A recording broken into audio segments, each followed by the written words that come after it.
Hi nurses, here's everything I learned for today, Pharmacology edition. Nurses, remember, trazodone is a SARI. SARI is serotonin antagonist reuptake inhibitor. So trazodone is an antidepressant.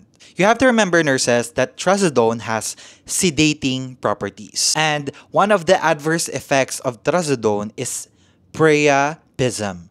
And as we all know, priapism means a painful and prolonged erection for males. So if you encounter these questions, guys, trazodone, you know that the adverse effect is priapism. So we have to check for that. The common side effects of this drug, trazodone, is orthostatic hypotension, dizziness, drowsiness, nausea, and no appetite. Next, lamotrigine is an anticonvulsant. And the most adverse effects of this drug, guys, is called the Stevens-Johnson syndrome. Stevens-Johnson syndrome, guys, is characterized by rash, blisters, and peeling of the skin.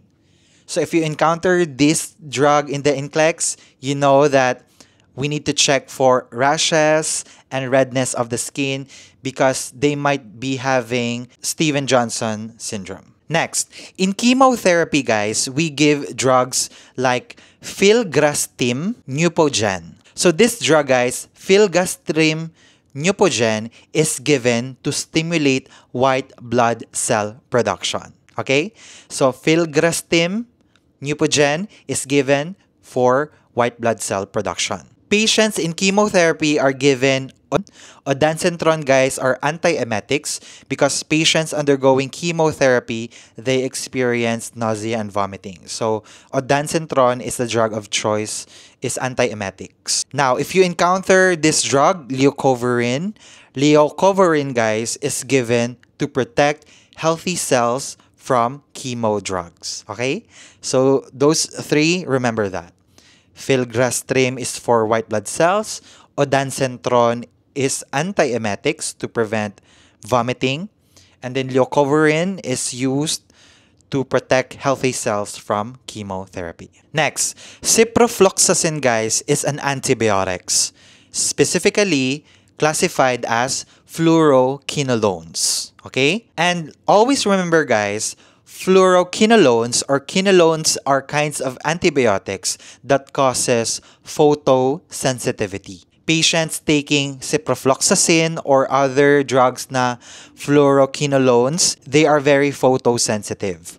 So we need to teach our patients to wear sunglasses when going outside and sunscreen. What else? Fluoroquinolones and ciprofloxacin, they can cause tendon rupture. Yes, that's one of the adverse effects of ciprofloxacin. So, we need to check for signs of pain and swelling in the ankles, okay? Next, when taking ciprofloxacin, we should avoid taking it with milk. Why? Because the milk decreases the effectiveness of ciprofloxacin. Okay, continue to summarize. Ciprofloxacin is an antibiotic. It causes photosensitivity. It causes tendon rupture. And we should avoid taking it with. Next, if you encounter this drug, guys, tadalafil is for erectile dysfunction. Tadalafil is the same with sildenafil. You know, sildenafil is Viagra. Okay? You have to remember that. Tadalafil, sildenafil is, the generic name is Viagra. I mean, the brand name is Viagra. And as we all know, Viagra is used for patients with erectile dysfunction. So if you encounter tadalafil, that is for erectile dysfunction. Next, what is the difference between colchicine and allopurinol? So guys, it's very simple. First, we need to discuss that colchicine and allopurinol, they're both given for patients with gout. Okay? They are given for patients with gout. End of story. Now, what's the difference between them? Colchicine is given for patients with acute gout attack. It is given for patients with acute exacerbation or flare-ups of gout. Meaning, when the patient experiences gout pain all of a sudden, we give colchicine. For allopurinol, guys, it is given as prevention for recurrent gout. It means the patient already recovered, and for them to prevent it from recurring or from coming back, we provide allopurinol. So here are things we need to remember when giving allopurinol. These are important nursing management. Number one, allopurinol is taken with meals, okay? Taken with meals. Do not take in an empty stomach because it can cause burns in your stomach lining. Next is to drink 3 liters of water. Next is to avoid alcohol. Next, if your patient has reports of pain, we can give ibuprofen, okay? NSAIDs. Allopurinol with ibuprofen, it's fine. It's not contraindicated. Also, you must remember that diarrhea is a very common adverse effect of allopurinol, and if rash develops when taking allopurinol, you must report it to the physician or teach your patient to report na they have rashes. Okay? So those are the things you need to remember as a nurse when your patient is taking allopurinol. Buspirone is a non-benzodiazepine anxiolytics, which means buspirone is an anti-anxiety drugs. Luckily, guys, you have to remember that buspirone is one of the safest anxiolytic, which means patient will not experience drug dependence for buspirone. There is no drug dependence for patients taking buspirone. Next, tamsulosin. Tamsulosin is an alpha-1 blocker. Tamsulosin, guys, is a drug given for patients with BPH or benign prostatic hyperplasia. Tamsulosin, guys, in the body includes lowering of the blood pressure. Tamsulosin can cause hypotension. So, if a male patient, for example, is experiencing erectile dysfunction, that is a common cause of tamsulosin. Okay? Because low blood pressure, of course, there's no erectile function. Now, if your patient will say, I have erectile dysfunction, I want to use Viagra when having sex, we should avoid that. We should tell our patients to avoid doing that. Why? You have to remember sildenafil, Viagra, tadalafil as well. These are for erectile dysfunction, right? And they can also cause hypotension. So remember, tamsulosin plus Viagra, which lowers BP, and tamsulosin also lowers BP, what will happen to the patient will have decreased blood pressure. And that is very scary, guys, and it could lead to shock. Okay? So we have to avoid mixing tamsulosin and sildenafil or Viagra, which causes hypotension. Next, isotretinoin is an oral vitamin A. Isotretinoin is given for patients with acne vulgaris. If patient is pregnant, we have to educate our patient to stop taking this. Why? Because isotretinoin, guys, is teratogenic, which means pag teratogenic, it can cause birth defects and it can harm the fetus. So, for pregnant patients, they should avoid isotretinoin oral vitamin A. Next, morphine causes respiratory depression. Okay? Morphine is an opioid analgesic, which means analgesic, it removes pain, right? So, morphine is for pain. It's an opioid, which means it causes respiratory depression. So, for patients with respiratory problems, we have to monitor the airway and the respirations. And if the respirations, guys, are within normal range, normal or higher, we can give morphine. But if the respirations are lower and it's abnormal, we should not give morphine, okay? Because it can further exacerbate the depression, the respiratory depression. It could lower and it could lead to respiratory arrest. Naproxen is a non-steroidal anti-inflammatory drug or NSAID. Naproxen. Naproxen can have bleeding risk but not CNS depression, okay? CNS depression is more common for opioid analgesics. For example, morphine. Next, insulin. Nurses, you have to remember that Insulin that is rapid acting and short acting or regular insulin, these are clear insulin. Okay? Rapid acting and short acting insulins are clear insulin. Except for NPH is cloudy. NPH is regular insulin. Examples of rapid acting insulin, guys, are Lispro and Aspart. So rapid acting and short acting insulins are clear. So what we need to do to check? Number one, discard insulin that is cloudy because patient is required for clear insulin. And if the bottle or the vial is cloudy, it means it's contaminated. So we should discard that, okay? Because the order is clear insulin, rapid acting and short acting.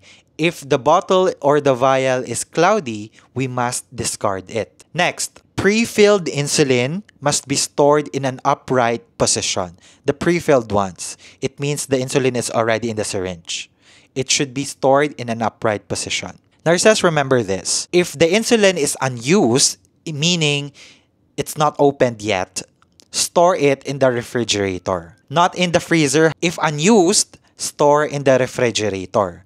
But if the insulin is already used, you can store it in the cabinet for 28 days. If you encountered that question, at least you know now. Next, clomiphene citrate. Clomiphene citrate, guys, is a non-steroidal ovulation stimulant medication. Clomiphene citrate. This drug is treatment for infertility. So for women or so for female patients who have infertility problems, meaning they cannot conceive a child, we can provide this medication. And you have to remember, nurses, female patients or women taking clomiphene citrate, they are usually, guys, suspected of having twins or multiple pregnancies. Why? Because clomiphene citrate, guys, it stimulates the ovaries to produce more follicles, ovarian follicles.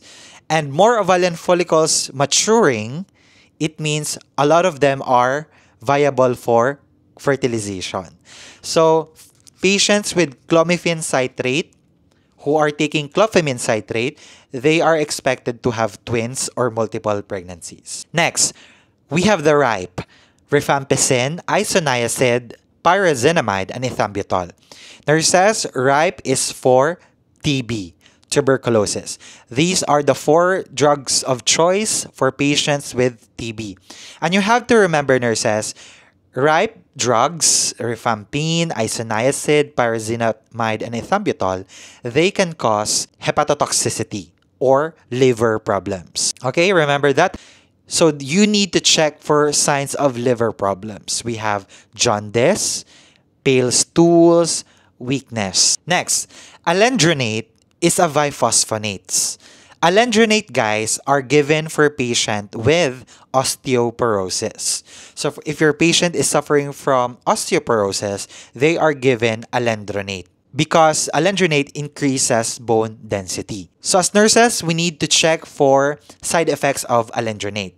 Nurses, you have to remember these. Alendronate can cause esophagitis. Yes, inflammation of the esophagus. That's why when taking alendronate, guys, you need to educate your patient to drink it with a glass of water so that the drug will be flushed easily from the esophagus. Because if the drug stays in the esophagus, it can cause irritation or infection. Then also, because it causes esophagitis, we need to check for signs of infection. For example, fever, pain, and the like. When patient is taking alendronate, guys, we have to educate them to at least sit down for 30 minutes. Avoid lying down because the tendency is the drug might backflow back to the esophagus and the esophagus will suffer or will become irritated.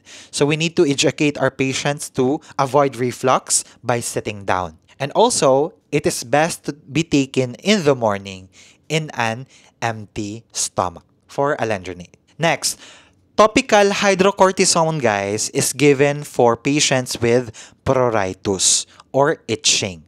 Topical hydrocortisone is an example of topical topical hydrocortisone. So if you encounter the drug hydrocortisone, you know it is given for pruritus or itching. Nurses, if you encounter this drug, Nitrofurantoin, it's an antibiotic. Nitrofurantoin is an antibiotic. It is given for patients with UTI, urinary tract infection, and you have to remember, nurses, that the side effect of nitrofurantoin is acute pulmonary reaction. Yes, it can cause pulmonary reaction, guys. So we need to check for signs of cough, fever, and chest pain if our patient is taking this drug, nitrofurantoin. And also, we need to check nerve damage because nitrofurantoin can cause nerve degeneration. So symptoms like tingling sensation, muscle aches, and numbness, those are the effects of nerve damage. So we have to check for that, okay? So nitrofurantoin, guys, can cause pulmonary reaction and nerve damage. So we need to check those symptoms. If you encounter dextromethorphan, it's a cough suppressant, guys. Dextromethorphan is a cough suppressant and is given for patients with cough to expel mucus. If you encounter diphenhydramine, diphenhydramine, nurses, is an antihistamine. And if your patient has COPD, guys, we need to avoid giving antihistamines. Why? Because diphenhydramine or antihistamines in general, guys, they dry the mucus. So if patients with COPD, they have productive cough, right? So with productive cough, it needs to be expelled. That's why if your patient has COPD, do not give antihistamines because it dries the mucus. And if the mucus is dry, it's harder to be expelled. Next, phenylephrine is a nasal decongestant. Phenylephrine, guys, is given for patients with nasal congestion, not productive cough, okay? For patients with nasal congestion, phenylephrine is given. And you have to remember, guys, you have to avoid giving this for patients with hypertension and cardiac disease. Why? You have to remember, phenylephrine, guys, it causes constriction of the blood vessels. That's why it's very dangerous or harmful for patients with hypertension because it constricts, which means it can increase the hypertension more or it can increase the blood pressure more. And for heart diseases, because there's constriction of blood vessels, so there's difficulty of the circulation of the blood. That's why if your patient has hypertension and heart diseases, we must avoid phenylephrine. Next, guaifenesin, guys, is an expectorant. Guaifenesin or guaifenesin is an expectorant. From the name itself, expect, to blow out, no? To get out. Okay. It is given for patients with productive cough. For example, COPD clients. Guaifenesin is given for patients with productive cough because it clears secretions and loosens the secretions. And also, if your patient is having productive cough, we need to give IV fluids and increase fluid intake. Lastly, norethindrone. Norethindrone, guys, is a progesterone-only contraception. From the name itself, it's a contraception, guys. It is given for women who avoids having a child.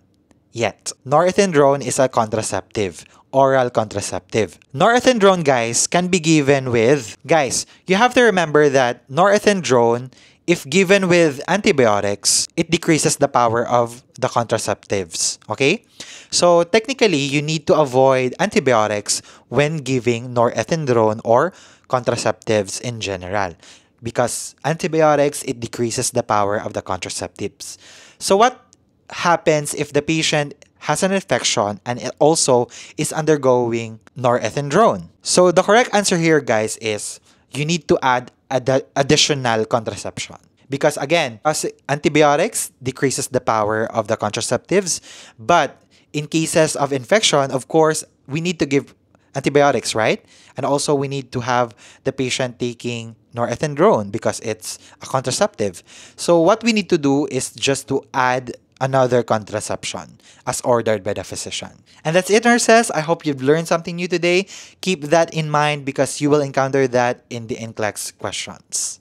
Happy studying, nurses!